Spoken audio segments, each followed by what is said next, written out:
దివ్యదర్శిని. నేను మీ లక్ష్మి. నియోజకవర్గంలో విద్య, వైద్యం, వ్యవసాయ రంగాలు మౌలిక వసతుల కల్పనకు పెద్ద పీట వేస్తున్నట్లు నెల్లిమల్ల శాసనసభ్యులు లోకం నాగమాధవి వెల్లడించారు. కూటమి ప్రభుత్వం సాధించిన ప్రగతిని విలేకరుల సమావేశంలో ఆమె వివరించారు. నియోజకవర్గంలోని 4 మండలాల్లో 600 కోట్లతో అభివృద్ధి పనులు చేపడుతున్నట్లు తెలిపారు. నెల్లిమల్ల సామాజిక ఆరోగ్య కేంద్రాన్ని 4.42 కోట్లతో 30 పడకలకు పెంచి ప్రారంభించామని, సుందరపేట ఆసుపత్రిని 100 పడకలకు పెంచేందుకు ప్రతిపాదనలు పంపామని వెల్లడించారు. ఉత్తరాంధ్ర తలమానికమైన భోగాపురం అంతర్జాతీయ విమానాశ్రయం ఆగస్టు 1న ప్రధాని చేతుల మీదుగా ప్రారంభానికి సిద్ధమైందని, స్థానికులకు ఉద్యోగ ఉపాధి అవకాశాలు కల్పించేలా చర్యలు తీసుకుంటున్నామన్నారు. రైతులకు గిట్టుబాటు ధర కోసం కోల్డ్ స్టోరేజ్లు ఏర్పాటు, నగర పంచాయతీలో 70 కోట్లతో మౌలిక వసతులు, జలజీవన్ మిషన్ తో తాగునీరు అందిస్తున్నట్లు చెప్పారు. అలాగే 15 కోట్లతో ప్లాటెడ్ ఫ్యాక్టరీ మంజూరైందని తెలిపారు. డబుల్ ఇంజిన్ సర్కార్తో రాష్ట్రంలో పారదర్శక పాలన సాగుతుందని, గత పాలకులు రాష్ట్రాన్ని విస్మరించారని ఎమ్మెల్యే విమర్శించారు.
అలాగే నగర పంచాయతీ చేసిన తర్వాత మాకు కనీస మౌలిక సదుపాయాలు కూడా కల్పించలేదమ్మా. ఎవరికి కూడా ఈ కొండ ప్రాంతంలో మమ్మల్ని వదిలేశారు. రోడ్లు లేవు, కాలువలు లేవు, తాగడానికి నీరు లేదు. ఇలాంటి పరిస్థితుల్లో, దుస్థిర పరిస్థితుల్లో మమ్మల్ని వదిలేశారు అని చెప్పి ప్రతి ఒక్కళ్ళు కూడా నాకు ఎలక్షన్ క్యాంపెయిన్ చేసినప్పుడు అందరూ కూడా చెప్పడం జరిగింది. ఈ విషయాన్ని మీరందరూ కూడా ఎంతో అధిక మెజారిటీతో అందరూ కూడా ఆదరించి మొదటి మహిళా ఎమ్మెల్యేగా నన్ను నెల్లిమల్ల నియోజకవర్గానికి శాసనసభ్యురాలుగా చేసినందుకు మరొక్కసారి మీ అందరికీ కూడా శిరస్సు వంచి నమస్కరిస్తున్నాను. మరి మీరు నా మీద అంత బాధ్యత పెట్టినప్పుడు నేను కూడా మీ గురించి నిరంతరం ఆలోచించాల్సిన అవసరం ఉంటుంది. మరి నగర పంచాయతీకి మొదలుపెట్టిన ప్రాజెక్టులు కూడా అన్నీ మధ్యలోనే వదిలేశారు. ఇప్పుడు మన సిహెచ్సిని తీసుకుందాం. ఇందాక మన సూపరింటెండెంట్ గారు చెప్పినట్టుగా ఇది ఒక పిహెచ్సికే పనికిరాదు అన్నట్టుగా ఉన్న బిల్డింగ్ని తీసుకెళ్ళి దాన్ని సిహెచ్సి చేశారు. దానికి కావాల్సిన ఎక్విప్మెంట్ అంతా తీసుకున్నారు. తర్వాత దానికి సుమారు 4.2 కోట్లతో బిల్డింగ్ కట్టాలని పేపర్ మటుకే శాంక్షన్ చేశారు. అమ్మ, ఎవరైనా నిధులు దానికోసం మంజూరు చేయకపోతే ఏ కాంట్రాక్టర్ అయినా కడతాడా చెప్పండి? ఖచ్చితంగా ఆ కాంట్రాక్టర్ కూడా కట్టలేకపోయాడు. అలాగా మన సిహెచ్సియే కాకుండా రాష్ట్రం అంతటా కూడా చాలా హాస్పిటల్స్ మధ్య దశలోనే ఉండిపోయాయి. మెడికల్ కాలేజీలు కూడా అలాగే ఉండిపోయాయి. అంటే వాగ్దానాలు చేయడం దాకే మాత్రమే తప్పించి గత వైసీపీ ప్రభుత్వం ఎక్కడా కూడా కట్టడానికి నిధులు మంజూరు చేసిన దాఖలాలు లేవని ఈరోజు మీ అందరికీ తెలియజేస్తున్నాను. మరి అలా మధ్యలోనే ఆగిపోయిన బిల్డింగ్, ఎక్కడ చూసినా మురికి నీరు, పైపులన్నీ పాడైపోయి, బిల్డింగ్ లేదు. ఈ గుర్ల నుంచి కూడా చాలామంది ఇక్కడికి ఆరోగ్య నిమిత్తం వస్తున్నారు, చూపించుకుంటున్నారు.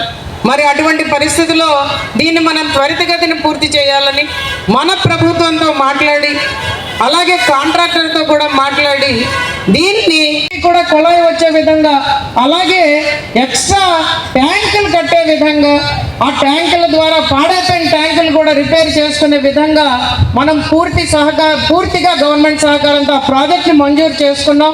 ఆ ప్రాజెక్టుకి కూడా మనం కొబ్బరికాయ కొట్టడం జరిగింది. ఆ ప్రాజెక్టు మనకి 15 నెలల్లో పూర్తవుతుంది. ఈ 15 నెలల తర్వాత నగర పంచాయతీలో ఎక్కడా కూడా నీటి సమస్య ఉండదని నేను ప్రత్యేకంగా మీకు తెలియజేస్తున్నాను. అదే కాకుండా మనకి 2 హౌసింగ్ కాలనీలు ఉన్నాయమ్మా. ఎన్టీఆర్ కాలనీ, ఎక్కడ మన ఎంఆర్ఓ ఆఫీస్ స్కీమ్ని మంజూరు చేసి ఆ పనులు కూడా ప్రారంభించాం. అవి కూడా ఈరోజు జరుగుతున్నాయి. అవి కూడా మనం త్వరితగతిని పూర్తి చేసుకుంటాం.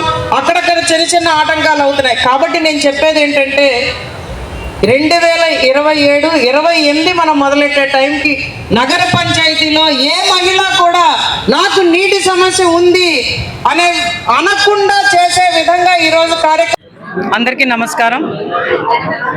ఈరోజు నెల్లిమర్ల నగర పంచాయతీలో 30 పడకల సిహెచ్సి హాస్పిటల్ తాలూకు నూతన భవనాన్ని అంగరంగ వైభవంగా 2 ఏళ్లు శ్రమించి పూర్తి చేసుకొని సుమారు 4.2 కోట్ల వ్యయంతో దాన్ని నిర్మించుకొని ఈరోజు ప్రారంభోత్సవం చేయడం జరిగింది. మరి ఇది ఎన్నో రోజులుగా నెల్లిమర్ల నగర పంచాయతీ ప్రజలు ఎదురు చూస్తున్నది. నెల్లిమర్ల నగర పంచాయతీ ప్రజలే కాకుండా చుట్టుపక్కల పంచాయతీల వాళ్ళు, అలాగే గుర్ల మండలంలో ప్రజలు కూడా ఇక్కడికి వచ్చి సర్వీసులు వాడతారు. కానీ గత ప్రభుత్వం చిత్తశుద్ధి లేక ఈ భవనం వెనుకబాటుతనానికి గురైతే మళ్ళీ మన ప్రభుత్వం వచ్చిన తర్వాత అందరితో మాట్లాడి అలాగే కాంట్రాక్టర్ని ఆయన్ని ఒప్పించి మళ్ళీ పూర్తి భవనాన్ని అంతా నిర్మించుకొని ఈరోజు మరి సర్వీసుల్ని ప్రజల కోసం ఇంకా పెంపొందించే విధంగా ఈ నూతన భవనాన్ని మనం నిర్మించుకోవడం జరిగిందని కూడా ప్రజలందరికీ తెలియజేస్తున్నాను. ఇదే కాకుండా ఇక్కడ ఎక్విప్మెంట్ కావాలని, అలాగే పాత భవనం మరమ్మతులు కూడా, ఎందుకంటే పాత భవనం కూడా అక్కడ పూర్తిగా ఎలక్ట్రిక్ ఫ్యూషన్ అదంతా జరిగి అదంతా బర్న్ అయిపోవడం జరిగింది. కాబట్టి ఆ స్లాబులు కూడా మనం పూర్తి చేసుకొని దాని ప్రకారం అక్కడ కూడా దాన్ని పూర్తి స్థాయిలో బాగు చేసుకొని అక్కడ వార్డులు నిర్మించే విధంగా 2 భవనాలని కూడా మనం ఉపయోగించే విధంగా కూడా ఈరోజు ప్రతి అడుగు ముందుకు వేస్తున్నామని ప్రజలకి తెలియజేస్తున్నాను. ఎందుకంటే ఆరోగ్యవంతమైన ఆంధ్రప్రదేశ్ మన కూటమి ప్రభుత్వం తాలూకా లక్ష్యమని మన ముఖ్యమంత్రి వర్యులు చంద్రబాబు నాయుడు గారు పదే చెప్తూ ఉంటారు. అలాగే మనం ఆరోగ్యవంతమైన ఆంధ్రప్రదేశ్తో పాటు మనం ప్రజలకి కనీస మౌలిక సదుపాయాలు కల్పించలేనట్లుంటే అది ప్రభుత్వమే కాదు. మనం ఎన్ని ఉచితాలు ఇచ్చినా కూడా, సంక్షేమాన్ని ఇచ్చినా కూడా ప్రజల జీవన విధానం మార్చలేని విధంగా ఆ కనీస మౌలిక సదుపాయాలు కల్పిస్తూ ఉపాధి అవకాశాలు కల్పించకపోతే ఖచ్చితంగా ప్రజలందరూ కూడా ఎంతో బాధపడతారని ఆ దిశగా ఈరోజు డబుల్ ఇంజిన్ సర్కార్ లాగా కేంద్ర ప్రభుత్వంలో ఎన్డీఏ, ఆంధ్రప్రదేశ్ రాష్ట్రంలో ఈరోజు ఎన్డీఏ 2 కలిపి ఈరోజు ప్రజల కోసం ప్రతి అడుగు వేస్తున్నాయి. ప్రజల తలసరి ఆదాయం పెంచే విధంగా పరిశ్రమలు రావాలి, ఉద్యోగ కల్పన జరగాలి, ప్రజలకి ముఖ్యంగా యువతకి మనం బంగారు భవిష్యత్తు కల్పించాలనే దిశగా ఈరోజు ప్రభుత్వం అడుగులు వేస్తున్నదని ప్రజలందరికీ కూడా నేను తెలియజేస్తున్నాను. మరి మన నెల్లిమర్ల నియోజకవర్గంలో మనకి 4 మండలాలు ఉన్నాయి, 1 నగర పంచాయతీ ఉంది. నగర పంచాయతీ కోసం ఈరోజు సుమారు మనం 60 నుంచి 70 కోట్ల నిధులు తీసుకొచ్చి ఈరోజు నీటి సరఫరా కానీ, రోడ్లు కానీ, కాలువలు కానీ మనం వచ్చిన దగ్గర నుంచి వేస్తున్నామని మీ అందరికీ కూడా తెలియజేస్తున్నాను. అలాగే మనకు ఒక నగర పంచాయతీలో ఫ్లాటెడ్ ఫ్యాక్టరీ 15 కోట్లతో మన ప్రభుత్వం మంజూరు చేసింది చిన్న సన్నకారు పరిశ్రమల కోసం. అది కూడా త్వరితగతినే పూర్తయి ముందుకు వస్తున్నది. అలాగే మన స్కూళ్ళ ఇన్ఫ్రాస్ట్రక్చర్ అయితేనేమి, పంచాయతీల రోడ్లు అయితేనేమి, కాలువలు అయితేనేమి, మరి జల్ జీవన్ మిషన్ పూర్తిగా నీరు గార్చింది గత ప్రభుత్వం, దాన్ని మళ్ళీ పట్టాలెక్కించే విధానంలో అయితేనేమి, గ్రామ సభల నిర్వహణలో అయితేనేమి ప్రజల మాట వినాలి, ప్రజలు చెప్పింది చేయాలి, ఒక పారదర్శక పరిపాలన అందించాలి. ఇది కూటమి ప్రభుత్వం తాలూకా ప్రధాన లక్ష్యం. మరి ఇంకొక శుభతరుణం ఏంటంటే మనకి నెల్లిమర్ల నియోజకవర్గంలో ఇప్పటిదాకా మనం సుమారు 600 కోట్ల పనులు ప్రజల కోసం చేసాం. ఈ ఇన్ఫ్రాస్ట్రక్చర్ అందరి కోసం, రోడ్లు అయితేనే, కాలువలు అయితేనే, స్కూల్ బిల్డింగ్లు అయితేనే, స్కూల్ కాంపౌండ్ వాల్స్ అయితేనే, ఫార్మ్ పాండ్స్ అయితేనే, గోకులాలు అయితేనే, ఇంకా రకరకాలు మనం తీసుకువచ్చి ప్రతి కేంద్ర ప్రభుత్వ పథకాన్ని కూడా మనం సమ్మేళనం చేసుకుంటూ ఈరోజు అందించడం జరుగుతున్నది. అలాగే మన ప్రభుత్వం ద్వారా ఈరోజు తల్లికి వందనం ఎందరు బిడ్డలు ఉంటే అందరికీ అందించాం. ఇప్పుడు 2వ విడత కూడా అందించడం జరిగింది. అలాగే మత్స్యకార భరోసా 2 విడతలు అందించాం. అలాగే మనం ఏ పథకాన్నైనా కూడా మనం చాలా చక్కగా అందిస్తూ పెన్షన్లు అయితే ఒకరోజు ముందరే అందించే విధంగా ఈరోజు ప్రత్యేకంగా నాయకులని అధికారులని సమ్మేళనం చేస్తూ 75 సంవత్సరాల వయసులో ముఖ్యమంత్రి గారే స్వయంగా వచ్చి పెన్షన్లు అందిస్తున్నారంటే ఈ ఎన్డీఏ కూటమి తాలూకా చిత్తశుద్ధి ఎలా ఉందన్నది మీరందరూ ప్రజలందరూ అర్థం చేసుకోవాలని తెలియజేస్తున్నా. మళ్ళీ దెయ్యాలు వేదాలు వర్లించే విధంగా ఈ వైసీపీ నాయకులు కొంతమంది ముందుకు వచ్చి ప్రభుత్వం మీద బురద జల్లే ప్రయత్నం చేస్తున్నారు. మహిళలకి రక్షణ లేదంట మన ప్రభుత్వ హయాంలో. ఎవరు చెప్పారు? పహల్గాంలో అంత మహిళల మీద దాడి జరిగితే ఉగ్రవాదాన్ని ఉక్కు పాదంతో ఎవరు అణగదొక్కారో ఒక్కసారి ఆలోచించండి. నరేంద్ర మోడీ గారి నాయకత్వంలో ఈరోజు భారతదేశం స్వేచ్ఛగా ఉంటున్నది. హక్కుల్ని కాలరాసిన ప్రభుత్వం ఏదైనా ఉంది అంటే అది వైసీపీ ప్రభుత్వం. మాట్లాడే కనీస మనకి సదుపాయం లేకుండా చేశారు. ఎప్పుడైనా జగన్మోహన్ రెడ్డి మన జిల్లాకు వచ్చాడంటే ఇక్కడ మిగిలిన పార్టీ నాయకులందరూ కూడా హౌస్ అరెస్ట్. అలా ఉండేది అప్పుడు పరిపాలన. మరి మన ప్రభుత్వం వచ్చిన 2 ఏళ్లలో ప్రజలందరూ కూడా హాయిగా ఊపిరి పీల్చుకుంటున్నారు. ఇక్కడ వచ్చిన ప్రతి ఉద్యోగం కూడా చాలా పారదర్శకంగా ప్రజలకు అందిస్తున్నాం. ఉద్యోగ కల్పన చేస్తున్నాం. మరి విశాఖపట్నం, విజయనగరం, శ్రీకాకుళం ఈ 3 జిల్లాలు వెనుకబాటుతనానికి గురవుతున్నాయి. విశాఖపట్నం వస్తాను, అక్కడ రాజధాని పెడతాను, విశాఖపట్నాన్ని అభివృద్ధి చేస్తానని జగన్మోహన్ రెడ్డి చెప్పాడు. కానీ ఏం చేశాడు? ఆయన నాయకులు కలిసి సొంత ఆస్తుల్ని అక్కడ కూడబెట్టుకున్నారు. కానీ విశాఖపట్నంలో ఏమైనా అభివృద్ధి జరిగిందా అంటే లేదు, అరాచకం జరిగిందంటారు ప్రజలందరూ అక్కడ. మరి మన ప్రభుత్వం వచ్చిన తర్వాత కొన్ని లక్షల కోట్ల రూపాయలని అక్కడ ఇన్వెస్ట్ చేసే విధంగా ఈరోజు ముందుకు తీసుకువెళ్తున్నాం. దాని ద్వారా ఉద్యోగ కల్పన జరుగుతుంది. ఖచ్చితంగా మన ప్రభుత్వం ఏదైతే లక్ష్యంగా తీసుకుందో 25 లక్షల ఉద్యోగాలు కల్పన దిశగా ఈరోజు ప్రతి అడుగు వేస్తున్నాం. దానిలో భాగంగానే మరి ఎప్పుడో 2018లో భూ సమీకరణ జరిగి శంకుస్థాపన జరిగితే దాన్ని అంతటినీ తప్పుపట్టాడు జగన్మోహన్ రెడ్డి. ఎలక్షన్లో ఏం చెప్పాడు? ఎర్ర బస్సు కూడా రాని ప్రాంతానికి ఎయిర్పోర్ట్ ఎందుకు, మీ భూములన్నీ మీకు ఇచ్చేస్తానన్నాడు. కానీ తన ప్రభుత్వం వచ్చిన తర్వాత మాట తప్పాడు. మాట తప్పి అక్కడ ఎయిర్పోర్ట్ రావడానికి కూడా నీరు గార్చాడు పూర్తిగాను. మరి మన ప్రభుత్వం ఒక శంకుస్థాపన మటుకు ఘనంగా చేసుకున్నాడు. ఎందుకంటే ఫోటోలు కావాలి కదా. ఆ రోజు ఏం చెప్పారు? 2 ఏళ్లలో పూర్తి చేసేస్తాం, మీకు ఇచ్చేస్తామన్నారు. మా నెల్లిమల్ల నియోజకవర్గానికి జట్టి ఇస్తామన్నారు అదే స్టేజ్ మించి.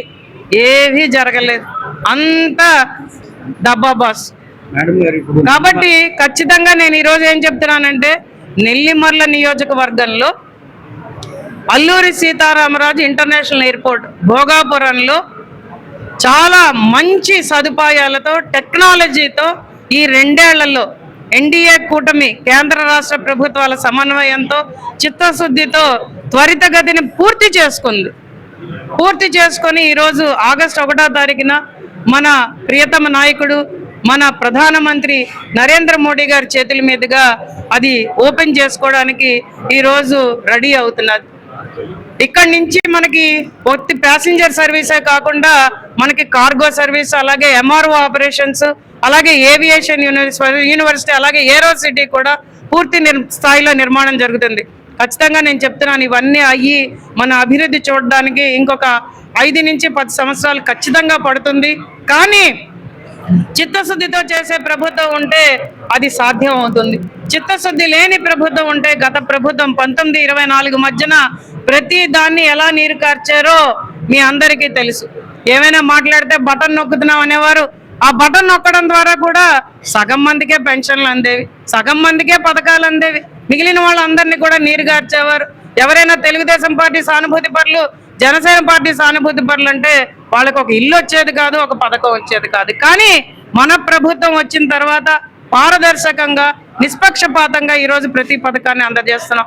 కాబట్టి మీ అందరికీ తెలియజేస్తున్నది ఏంటంటే ఎన్డీఏ కూటమి ప్రభుత్వం ఒక చిత్తశుద్ధితో పనిచేస్తున్నది. మరి నెల్లిమల్ల నియోజకవర్గంలో భోగాపురం మండలంలో ఆగస్టు 1వ తారీఖున జరుగుతున్న ఈ కార్యక్రమం మన నియోజకవర్గానే కాదు, మన జిల్లానే కాదు, ఉత్తరాంధ్రనే ప్రగతి మార్గంలో నడిపించడానికి ఖచ్చితంగా ఉపయోగపడుతుంది. కాబట్టి ఈ కార్యక్రమానికి ప్రజలందరూ కూడా రావాలి, జయప్రదం చేయాలని ప్రతి ఒక్కరిని కోరుకుంటున్నాను. ఎయిర్పోర్ట్, ఇంటర్నేషనల్ ఎయిర్పోర్ట్ మన ఒక్క జిల్లాకే కాదు, మా ఒక్క నియోజకవర్గానికే కాదు, ఉత్తరాంధ్రకే ఒక మణిహారంగా ఈరోజు మన ప్రభుత్వం, కూటమి ప్రభుత్వం అందజేసిందని కూడా నేను గర్వంగా తెలియజేస్తున్నాను. చివరిగా మేడం, ఇప్పుడు మన ఎయిర్పోర్ట్ కి మొన్న మన విజయనగరం జిల్లా కానీ లేదంటే చుట్టుపక్కల ప్రాంతాల వాళ్ళంతా కూడా ట్యాక్సీ డ్రైవర్స్ క్యాబ్స్ గురించి పార్కింగ్ విషయం మీద మీ దగ్గరికి వచ్చి వినతి పత్రాన్ని సమర్పించారు. దాంతో మీరు హామీ కూడా ఇచ్చారు, ప్రైవేట్ వ్యక్తులకి ఎవరికి ఇవ్వకుండా మన ప్రాంత వాసులకి అక్కడ ఇవ్వడానికి మనం అవకాశం కల్పిస్తామని. అది ఎంతవరకు నిజం అంటారు మేడం? నిజమేనండి అది. ఎందుకంటే జిఎంఆర్ వాళ్ళకి ఆల్రెడీ ఆ వినతి పత్రాన్ని నేను సబ్మిట్ చేశాను, వాళ్ళు కూడా సానుకూలంగా స్పందించారు. ఇప్పుడు ఎలా ఉంటుందంటే ఎయిర్పోర్ట్ ట్యాక్సీ సర్వీస్ ఒకటి ఉంటుంది, దాంట్లో వెసులుబాటు కల్పించమని భోగాపురం మండలం ట్యాక్సీ డ్రైవర్లందరూ కూడా నాకు వినతి పత్రం ఇచ్చారు.